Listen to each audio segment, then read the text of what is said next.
Hey, what's up, everybody, on this wet Wednesday walkthrough, or? Yes, WWW, there we go. And we're not talking about wrestling or anything like that. That's right. We're talking another day of one of our wonderful walkthrough Wednesdays. We got a special deal here.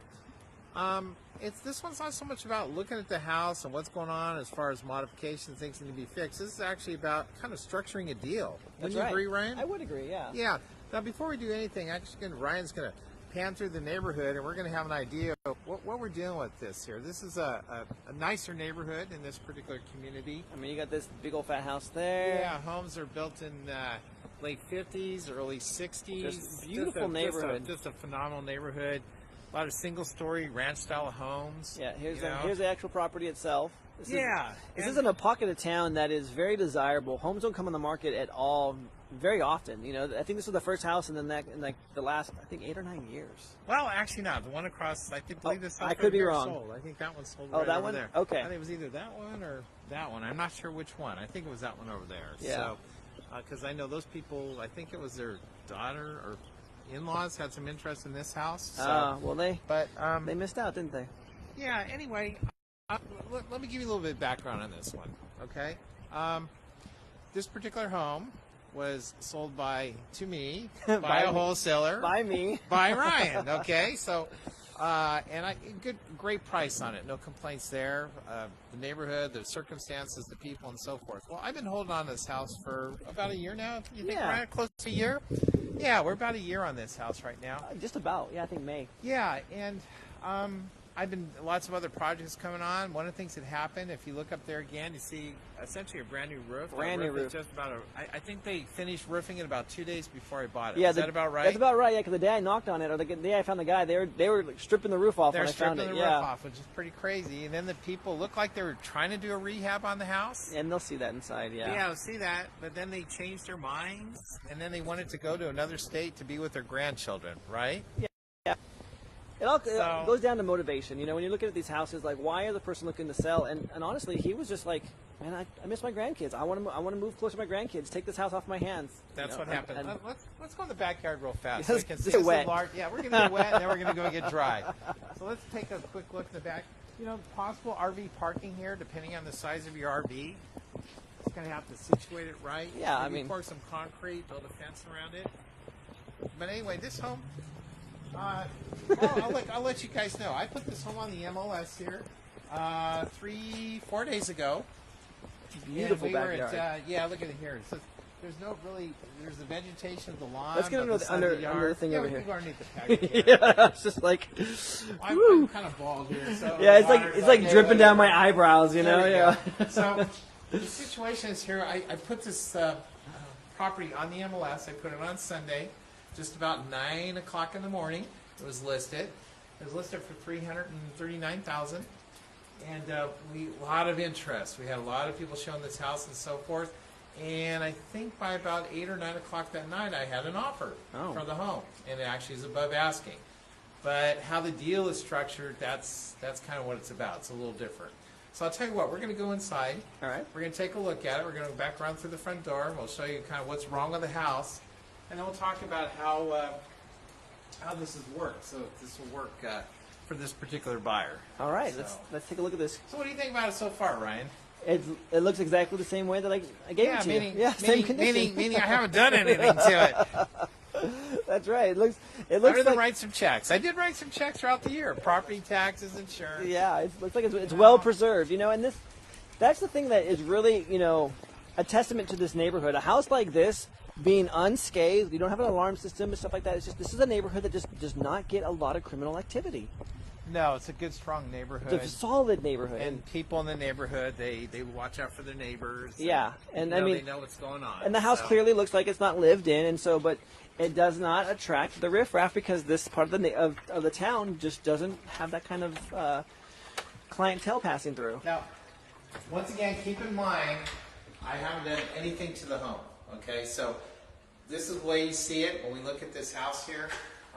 This is how we got it, yeah. That's how we got it, yeah. So you see, it looks like they did some texturing on the wall here. There used to be, I think, a galley kitchen here, but that's right. They filled the wall in. The baseboards some are missing, some are here, some are missing. at some point in time, hardwood flooring was put in there. It looks like about what, 1980s? Something, yeah. This It's is hardwood, but it's kind of a blonde, pinky it's color. very late 80s, early 90s. I would think the venture to pink color, guess. is this kind of pink in here? It's kind of a pink, It's like a pink color. Yeah, it is pink a little bit. Yeah, so Anderson windows, I believe. So it has some really, really nice windows from what we've seen here. What happened there? Oh, you turned the light off? Yeah, well, the light was on. I didn't even know it was Oh, okay. on. So he has some nice quality Anderson windows. These are actually very high quality windows in this house. So there's a lot of really, great, nice and heavy feeling and really cool. But anyway, it's a 3-bathroom house. That's right. Yeah, this is kind of like an odd room. Yeah, there was some little. The floor plan was a little odd, and what I was going to go through, I was going to move some walls around, and this house had the potential of being close to $500,000 when I was done with it. So easy. Yeah, as far as And the neighborhood change. justifies it as well. And the neighborhood justifies it. But once again, heavy inventory on my side. Just a business decision made I'll put on the MLS. It doesn't cost me anything as a realtor. Try it, sees what happens, and boom, an offer. Yeah. Within 12 hours after You got your listed. profit without having to lift a hammer. Yeah, and that's. In some ways, I feel like I cheated the system, but I guess that's part of investing, right? There's nothing wrong with that at all, man. You know, Yeah, some paychecks come easy and some come hard. Yes, and I've had some hard ones, so this offsets some of those. That's so it's right. all good. We see, so we're going to just kind of walk through it, and then we'll spend maybe 5 minutes kind of explaining how the deal is structured. You can see there's some hardwood flooring in here. So we have the original hardwood floors here. They're actually in decent shape. They are. I mean, there's Yeah. paint and material and stuff like that. Some cutouts Yeah, it looks there. like there was some carpet in here that was tucked underneath the baseboard, and then they pulled the carpet out. Yeah, very much. So- But you can see, I mean, this hardwood floor they have here, there's a good, half-inch of wood right there. They have. Yeah, they put, and I'm assuming there's hardwood floor underneath. I would this. imagine it matches these rooms. Yeah. Yeah, so they put the hardwood floor on top of the hardwood floor. And the people before I had it looks like they're experimenting with some colors and how they're going to paint it. Yeah. I think they were like amateur flippers, kind of doing their thing, Yeah, what they're going to do. That's like turd brown color. Yeah. Come on, Ryan. You can be a little kinder than that. Here's one of the bathrooms here. You can see back here, you see a toilet's missing here. Yeah. So you can see, but it looks like the rest of the bathroom is intact. Yeah, I got some peeling paint. I mean, obviously this house was in the middle of remodel. Right, they're doing different things to it. Here's the Huge master. mirror. Huge mirror, by the way. Size. Yeah. And then here's the master bedroom back here. Kind of funky closet situation. Same there. like rose color, like a soft petaled rose. Yep. So, and then we have the master bathroom here. I think this is all original. This, they haven't done anything like I think this yet. is all original from Yeah. the 50s or whenever this was done. They got some old school alarm here. Wow. Yeah. This is probably 1970s maybe, this alarm. Just the way it looks. Oh yeah. The style of it. Beep beep beep boop beep boop. Yep, it does have central heat and air. And this is not a cookie cutter house. I'm assuming it's a custom house built in the day. Yeah. As far as what's here. Then we have out here, we have Just tons of space. Just it's almost 2,000 square foot. I think it's 1,980 square foot. That looks like somebody pulled the flooring up here. yeah. Then we Yeah, have and I don't know, there's carpet here. It looks like there's probably carpet because we see it Yeah, on the it's- baseboard. the I don't tack know if you boards. can see that right or not in the camera there, but you can see. Yeah. Maybe they can see the light little difference. gap there. Yeah. The gap there. And then it has a beautiful fireplace here. It looks like there's probably a mantle of some sort was up here once upon a time. Yeah. I think today's Mantle Day, National Love Your Mantle Day. Love your mantle day? Today is National Love Your Mantle Day. Come on. No, it really is. Oh, that's a little weird, Ryan. A little weird, Ryan. Anyway. The only reason I know that is because today's my wife's birthday, and she's like, "What? Today sucks as a National Day. Why is it Love Your Mantle Day? It could have been There something you better." go. Love your man day. I don't know, mantle. Mantle. I don't know. Oh, maybe, yeah. Anyway, but wonderful fireplace. I don't know if I'd keep this brick look to it. I'd probably paint it or something. Yeah. Or put a stone veneer on it, which would look really cool. Put a what on it? A stone veneer. Ah, stone veneer. There you Yeah, do that. So very large room here. This is one of those things, is that room over there in the dining room, or is this the room? In the Yeah, dining room? that's It's- kind of it's the- odd, but these people are gonna love this. It's, I think I remember there was like two lazy boys, one under this fan and one under that fan Okay. over there. That's what I remember. They like his and her lazy boy because each of these fans has their own special like They must. controls right here, so they could honey, I'm fine over there. Just go ahead and turn yours up if you need if you're cold, you know. And then we have like another eating area in here. Yeah. So there's quite a few. Maybe they like to eat. I don't know. It's Maybe. like multiple eating areas. And then this is the part here, like this is actually a Sub-Zero refrigerator. That's But right. I don't know why they took the panels off. And it's actually a functional refrigerator. I felt in there, and it's cold, and geez, and Yeah, 38 new owners degrees. are gonna keep using it, which is pretty cool to have a Sub-Zero. I in think here. I remember Randy because I asked him that question about the paneling. Yeah. He wanted to match it with the new cabinet. Oh. And paint. check this out. You can see Sub-Zero right there. You can go Yeah. scan in on that, Ryan, and show the world what a Sub-Zero refrigerator Sub-Zero. looks like. And in case you don't believe me, look, it says right there, Sub-Zero. Sub-Zero. There you go. And I hear it kicking off. And I'm not sure what year the refrigerator is. It looks like it's actually in pretty good shape. Yeah, you know, it's an older model, but definitely. And it's, I think they have a couple of freezer doors too. Yeah, 2 of them. Yeah, I got stuff there. So anyway, what's this weird? What's this little handle for? I don't know what that's about. I don't know. Anyway, so but the appliances are done. There's a double oven here. There's a cooktop over here. Stovetop There's there. a dishwasher missing down there. So and then the floor's a little worn in here. Yeah. And then Maybe you're right. Maybe they did love to eat. yeah, hung out here. Let me point something out here though. This is one of my kind of areas that people ask. You know, well, hey, would you like to use like hardwood flooring in your kitchen area? This is hardwood flooring that's in here. Right. And I'm going to point out what I feel are some of the issues of using hardwood The flooring in the flaws. kitchen, the Yeah. flaws over the long haul. So we have the dishwasher here. We got the sink here. And I'm looking at this, and it looks like maybe they did paint this, but it wore off. Do you see that, Ryan? I do, I can see This that. actually looks like a finished hardwood floor here. But if you can visualize, if you put hardwood flooring in your kitchen area, this area here, there's a lot of movement. You got water dripping as you're moving the dishes in and out. And this area gets kind of beat up after a while. Yeah. So my suggestion would be either put, to actually, if you do put hardwood flooring in the kitchen, then I would actually cut an area out and put tile right in front of the sink. Okay. So that way you have the beauty of the hardwood in most of the kitchen, but you actually have the tile in front of the sink area where the heavy water usage is. Or you can, of course, they have all the tile products that are out there right now that look like wood. That's right. They do have So a lot of that's those. an option as well. That's right. So anyway, so that's the deal there. Let's go look at this other bathroom, and then we'll talk about the deal itself. And I'll tell you what I was going to do with this bathroom. We do have the pedestal sink there. It's right in the toilet. There's actually some dry rot here. These people are going to be taking care of and fixing. And then we have the washer and dryer over this side here.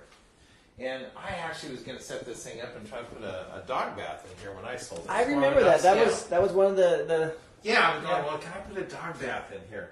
And there's actually enough room because a washer and dryer, you want 60 inches, 5 foot of space. And Yeah. this is more than 5 foot of space here. definitely. Yeah, you're probably talking about right here. So there's room for something else to be put here. Got it. As far as that, because you can see here, the toilet's way back over here.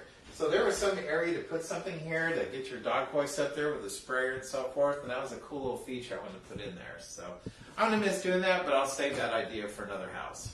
That's right. I'll find you another house to do that with. You'll find me another house. I like that. I like that. So let's probably, I don't know where the best slide is, because I want to really spend some time on focusing how this deal came together and how, here we go. We got good light here, Brian? Yeah, we got good lighting here. Okay. So for those of you that have a house in this condition, you're going, well, geez, Randy, the appliances are missing. How can I sell this house with missing appliances?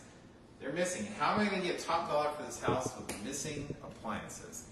Well, how this deal is going down is that these folks that are buying it, they are getting a reduced price, okay? But I'm working with the lender, and essentially this is a lot of ways a construction project, but I'm not paying for the construction project. The buyers are coming in here, and they're actually doing the work while it's in escrow. So they're going to be spending the money on it and so forth. Appraiser is going to come out here very quickly. We just went into escrow today. So the appraiser is going to come out here quickly, probably before the end of the week, come back and fill us in on the value, what they determine value is.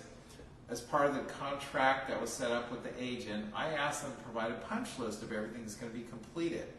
That punch list is going to the appraiser as well. So the appraiser is going to look at that list, and then they're going to come back with a value.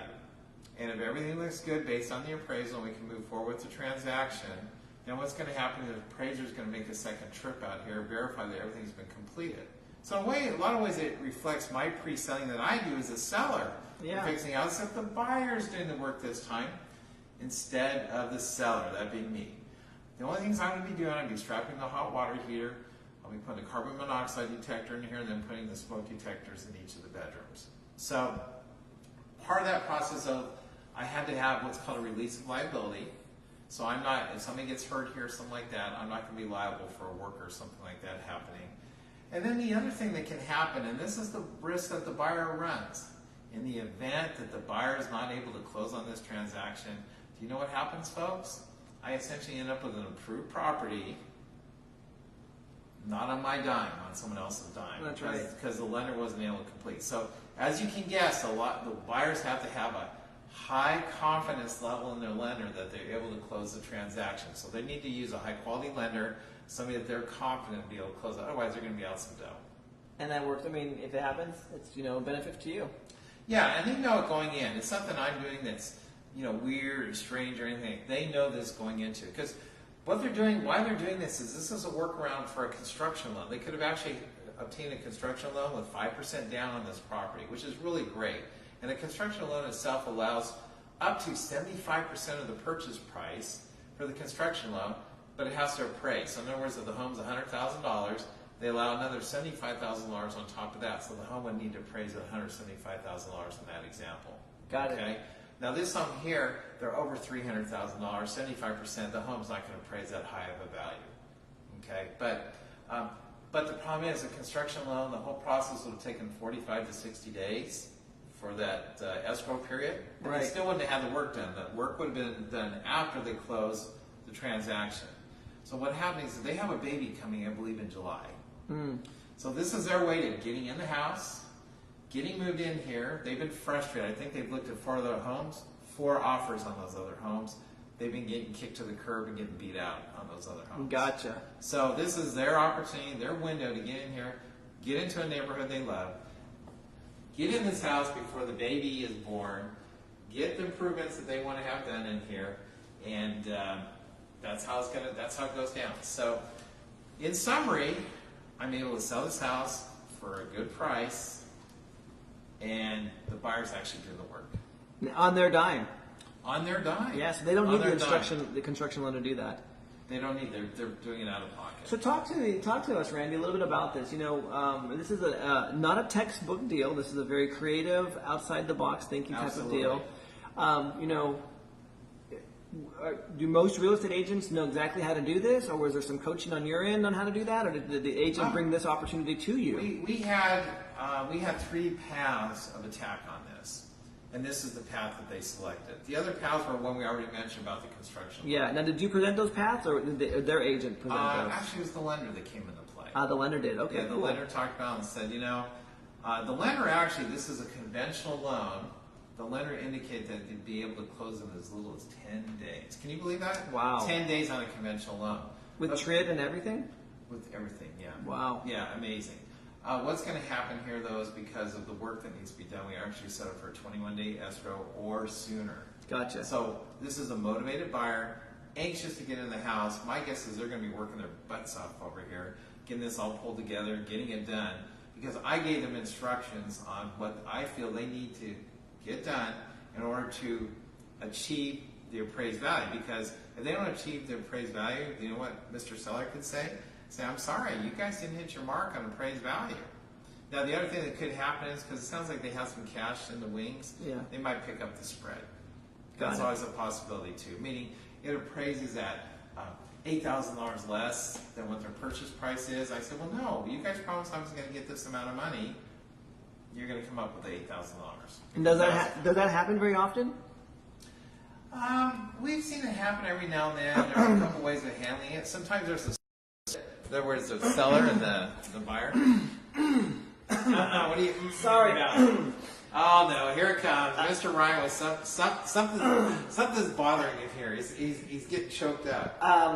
I think I just got a house in contract for us today with this exact scenario where the seller's coming to the table to close the No deal. way. Yeah. No way. How the heck that happened? Is this like is the seller crazy? No, the seller's not crazy. His kids thinks he's crazy. He's like, Okay. I'm done with this house. I write the check. I'm done. And it's a 5-figure check that he's going to have to write. Yeah, So but it happens. Yeah, well, let me ask you about that one, Ryan. Sure. Because I know a little bit about this. Ryan's kind of surprising and playing with you guys a little bit.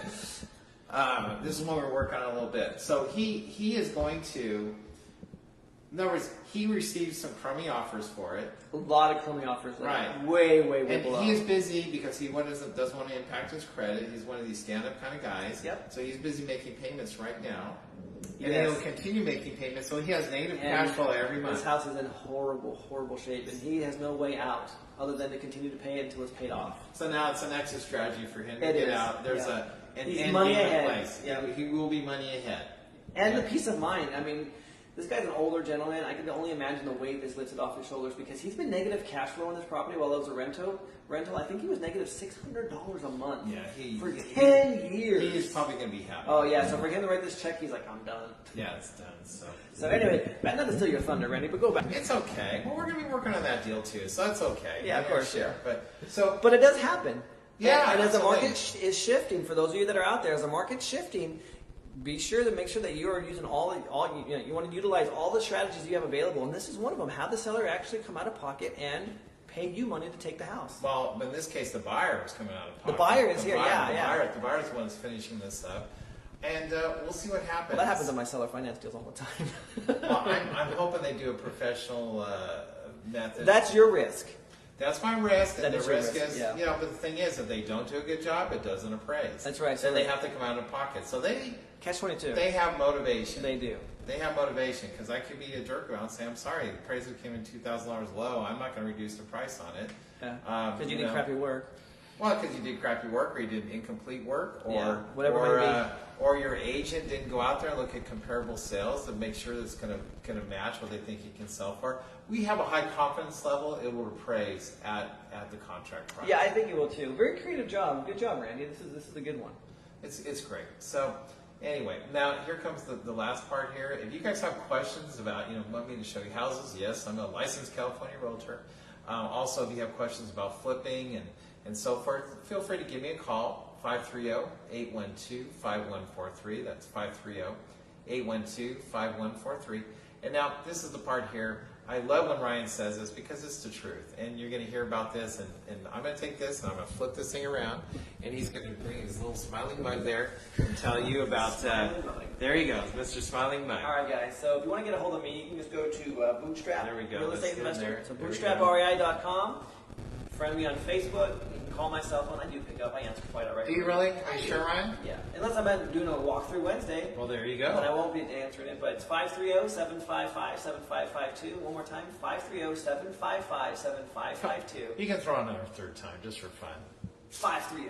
530-755-7552. But here's the coolest thing, guys. This is so true across the board. You're just one deal from changing your entire financial future. All it takes is one deal, and you get the taste of what this business can do for you, and you can revolutionize not just your own immediate finances, but that for generations to come. Real estate's the last great denominator, guys. That's like the last final frontier to become wealthy in a very efficiently and fast way. So just remember, it just takes one deal to change your entire future. Absolutely. So, well, guess what, Ryan? That's What's it. going to happen here? Walk through Walk through Wednesday. Wednesday, I will guys. see you guys next week. That's right, You guys next take week. care. Give them the thumbs up. I'll put my thumb out there. There it is. There we There go, it is. man. No, it's moving around. Video game.